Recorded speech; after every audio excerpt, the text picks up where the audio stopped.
मोदी सरकार से तय हो गया 4 मंत्रियों का इस्तीफा। क्या पीएम मोदी की सरकार में होगी सबसे बड़ी उथल पुथल? क्या पीएम मोदी की सरकार पर दिखेगा विधानसभा चुनावों का असर? और कौन है वो 4 नेता जो मोदी मंत्रिपरिषद से होंगे बाहर? नमस्कार दोस्तों, ये एनालाइज नाउ है। मैं हूं कृष्णा वाजपेयी और अपने इस वीडियो में हम बात करेंगे मोदी सरकार के मंत्रिपरिषद विस्तार की, क्योंकि प्रधानमंत्री नरेंद्र मोदी बहुत जल्द अपने विशेषाधिकार का प्रयोग करते हुए अपनी सरकार से कई बड़े मंत्रियों को बाहर का रास्ता दिखा सकते हैं।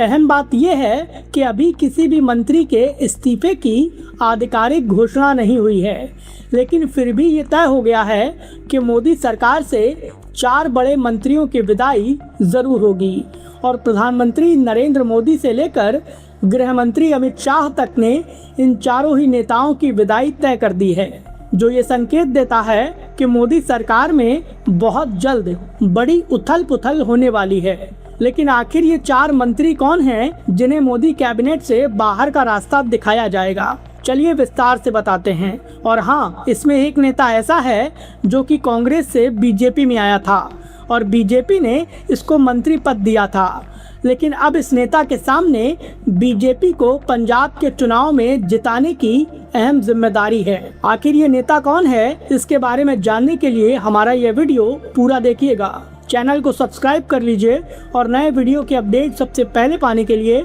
हमारे चैनल की नोटिफिकेशन सेटिंग ऑन कर लीजिए। हम जब भी कोई नया वीडियो डालेंगे उसकी जानकारी आपके पास तुरंत आ जाएगी। तो चलिए अब बात करते हैं मोदी कैबिनेट के विस्तार और सरकार में होने वाली उथल पुथल की। देश के कई अहम राज्यों में विधानसभा के चुनाव पूरे हो चुके हैं और 5 राज्यों में अगले साल विधानसभा के चुनाव होने हैं। इसीलिए प्रधानमंत्री नरेंद्र मोदी अपनी कैबिनेट में जल्द ही बड़े फेरबदल करने वाले हैं। इसके तहत चुनावी राज्यों में जिन नेताओं का प्रदर्शन अच्छा नहीं रहा था उनकी छुट्टी हो सकती है। इतना ही नहीं, जो चुनावी राज्य आने वाले हैं वहां मंत्रियों को अहम जिम्मेदारी दी जा सकती है और इसीलिए कई मंत्रियों की मोदी सरकार से छुट्टी भी हो सकती है। खास बात यह है कि मोदी सरकार के 4 मंत्रियों का इस्तीफा लगभग तय हो गया है और ये माना जा रहा है कि इन मंत्रियों का इस्तीफा जरूर होगा। लेकिन आखिर ये मंत्री कौन है, चलिए आपको इसके बारे में विस्तार से बताते हैं। और ये बात ध्यान रखिएगा कि उस आखिरी नाम पर गौर जरूर कीजिएगा, क्योंकि वो नेता कांग्रेस नेता राहुल गांधी का बेहद खास था। वो बीजेपी में आया था तो मोदी सरकार में उसे मंत्री पद मिला था, लेकिन चुनाव से पहले उस नेता से मंत्री पद छीना जा सकता है। लेकिन उसकी वजह क्या है, यह जानने के लिए हमारा यह वीडियो पूरा ज़रूर देखिए। और हाँ, एक बात और, हमने कयासों के आधार पर कई मंत्रियों के इस्तीफे के वीडियोस बनाए हैं और उन वीडियोस के कमेंट सेक्शन में हमसे एक बात ज़रूर पूछी गई है कि आखिर इन मंत्रियों का इस्तीफा कब होगा। तो बता दें कि प्रधानमंत्री नरेंद्र मोदी 20 जून से लेकर 5 जुलाई तक अपनी कैबिनेट में बड़े फेरबदल कर सकते हैं और इसी दौरान कई मंत्रियों का इस्तीफा होगा और कई नए मंत्रियों को शपथ दिलाई जाएगी। तो चलिए अब बात करते हैं अपने इस वीडियो की और ये बताते हैं कि किन 4 मंत्रियों का इस्तीफा लगभग तय हो गया है। मोदी सरकार से निकाले जाने वाले संभावित मंत्रियों की लिस्ट में पहला बड़ा नाम हर्ष मल्होत्रा का है। हर्ष मल्होत्रा मोदी सरकार के कॉरपोरेट मामलों के मंत्रालय के राज्य मंत्री हैं और हर्ष मल्होत्रा से अब ये कुर्सी छीनी जा सकती है, क्योंकि बड़ी खबर ये है कि हर्ष मल्होत्रा को हाल ही में बीजेपी ने दिल्ली का प्रदेश अध्यक्ष बनाया है। मतलब ये कि वो अब बीजेपी के नए राष्ट्रीय अध्यक्ष यानी नितिन नवीन की टीम में शामिल हो गए हैं और बीजेपी का ये नियम है कि एक व्यक्ति को एक ही पद मिलता है। इसीलिए हर्ष मल्होत्रा को मोदी कैबिनेट से बाहर का रास्ता दिखाया जा सकता है और उनके पास दिल्ली के प्रदेश अध्यक्ष की जिम्मेदारी होगी। इसीलिए ये कहा जा रहा है कि हर्ष मल्होत्रा का इस्तीफा लगभग तय हो गया है। मोदी सरकार से निकाले जाने वाले संभावित दूसरे मंत्री की बात करें तो ये नाम काफ़ी बड़ा है और ये नाम है मोदी सरकार के वित्त राज्य मंत्री पंकज चौधरी का। पंकज चौधरी को बीजेपी ने मोदी सरकार में जातीय समीकरण के चलते मंत्री बनाया था, लेकिन अब उनसे ये पद छीना जा सकता है। और इसकी सबसे बड़ी वजह यह है कि उत्तर प्रदेश में विधानसभा के चुनाव हैं और बीजेपी ने विधानसभा चुनाव से पहले पंकज चौधरी को जातीय समीकरण के आधार पर उत्तर प्रदेश में बीजेपी का अध्यक्ष बनाया है। बीजेपी ने पंकज चौधरी को यूपी का चुनाव जिताने की जिम्मेदारी दी है और इसीलिए मोदी कैबिनेट से पंकज चौधरी की विदाई लगभग तय हो गई है। मोदी सरकार से निकाले जाने वाले मंत्रियों की संभावित लिस्ट में तीसरा बड़ा नाम केंद्रीय मंत्री जॉर्ज कुरियन का है। जॉर्ज कुरियन को बीजेपी ने राज्यसभा के जरिए मोदी सरकार में मंत्री बनाया था और जॉर्ज कुरियन के जरिए बीजेपी केरल के विधानसभा चुनाव के दौरान ईसाई वोट बैंक को साधने की कोशिश कर रही थी। लेकिन खास बात यह है कि जॉर्ज कुरियन ने केरल में विधानसभा का चुनाव भी लड़ा था और वो विधानसभा का चुनाव हार गए थे। इतना ही नहीं, केरल के चुनाव में बीजेपी कोई खास कमाल नहीं कर सकी। उसे ईसाई वोट बैंक के लिहाज से भी कोई खास फायदा नहीं हुआ है और इसीलिए आने वाले विधानसभा चुनाव को देखते हुए मोदी सरकार से जॉर्ज कुरियन की विदाई हो सकती है और जिन राज्यों में चुनाव है वहां से किसी नेता को मंत्री पद देकर उस राज्य के लोगों को खुश करने की कोशिश की जा सकती है।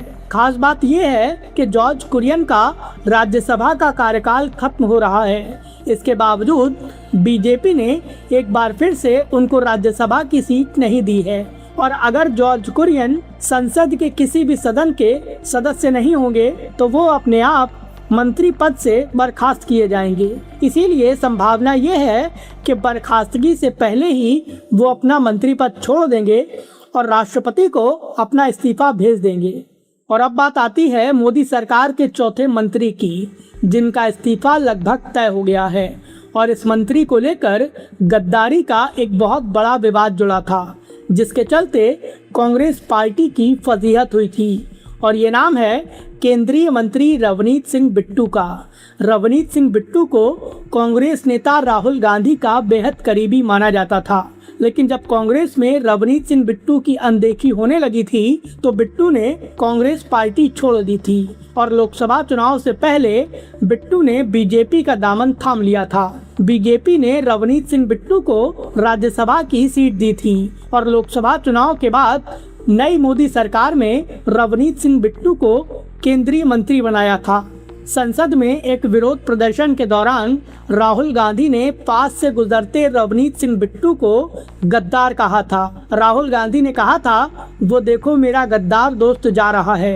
राहुल गांधी के इस बयान पर काफ़ी ज़्यादा विवाद हुआ था और ये दावा किया गया था कि राहुल गांधी ने एक सिख का अपमान किया है।